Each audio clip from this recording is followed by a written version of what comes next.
Anybody in there? Anybody out there watching? Yeah, this is B Junior from Endurance Productions, coming at you with another horror movie review this evening. I'm gonna do kind of an obscure horror movie that I found recently at the local Big Lots store that I frequent for $3, and I've never seen this film before.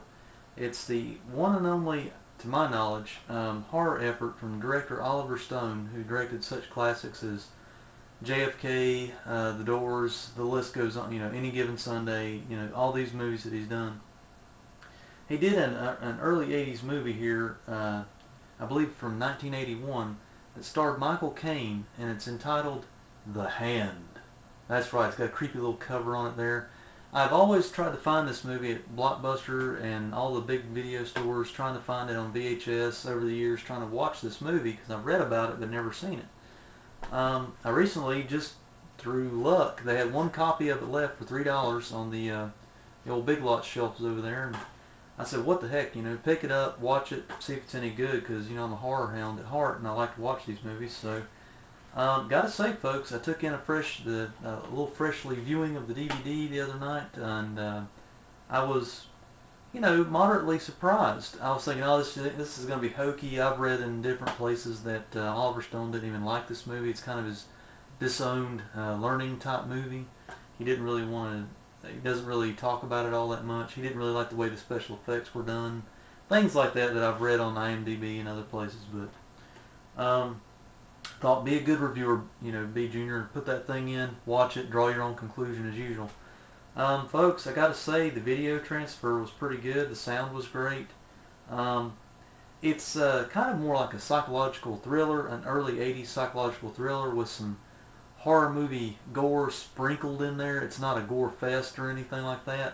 It does have some good special effects in it, especially when Michael Caine loses his hand from his arm in an auto accident. They really go for the jugular, so to speak. They don't pull any punches with the blood in that scene. Just a few words on the story, and then we'll go through the DVD features here. They're again directed by Oliver Stone, 1981, starring Michael Caine in the lead role. Michael Caine stars as not a full-on comic book artist, but he's like a comic strip artist for a local newspaper, or a well-to-do newspaper. And he recently has his marriage is kind of on the rocks, and that ties into the story later.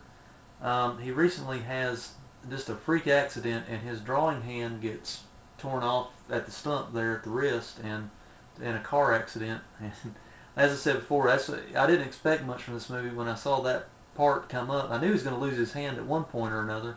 When he loses his hand, I was like, oh Lord, rewind that, gotta watch that again, and it really got me more engrossed into the movie at that point. As I said, he's an artist for a comic strip who he created, and it's kind of like his own project. And after he loses his hand, he has to sort of re-find himself. He has to find a new position, a new job, and he just kind of goes through all these follies because his marriage is falling apart. And he eventually, the story takes a little while after that point to kind of take stride.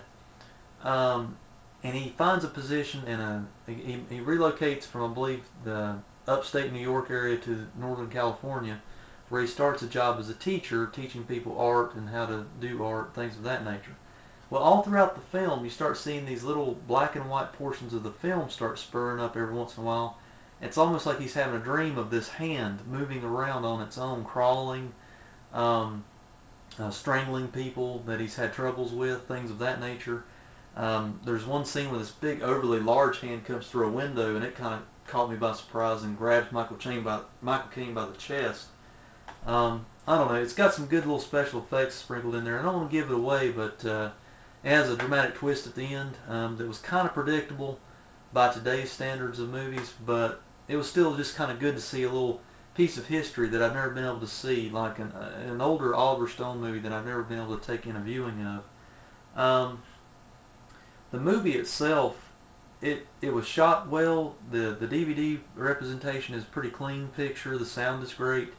The only problem the major con I have with the hand, and after freshly viewing it, the problem I had with it was pacing. It's almost like the pacing of the movie was a little bit uneven, and it just was too too slowly paced. If they could have tied this one back about 10 to 15 minutes and just kind of got it a little bit faster, it doesn't have to be just like Michael Bay films of nowadays, just where everything's moving all the time.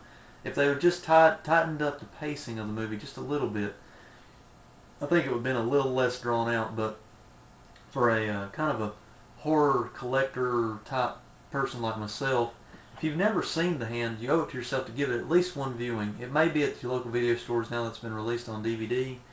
This DVD was released in '07, but I didn't know about it, or I would already have had it by now. But that's pretty much the lowdown on the story. He's an artist that gets into an auto wreck, loses his hand. His hand reappears in his dreams, or is it real? You don't really know till the very end. So there again, not going to give it away, but if you've never seen it, seek out The Hand. It's pretty decent little film, and you're not going to expect a really big fright fest or anything, because it's more of like a psychological thriller with some horror movie gore kind of sprinkled in there a little bit. Going over the DVD features, folks, as I said before, the video and sound are clean.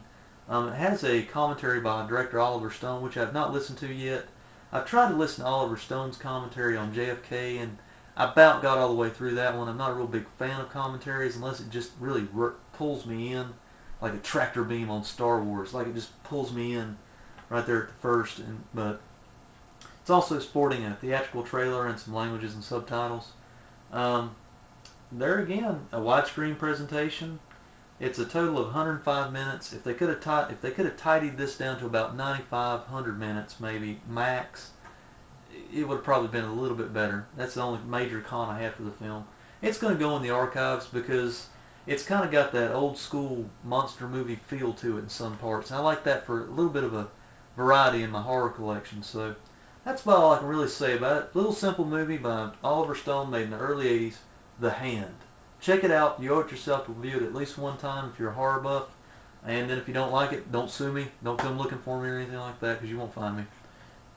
Take care, guys. This has been the B Junior Endurance Productions review on Oliver Stone's one and only horror movie to my knowledge, The Hand. Take care, guys.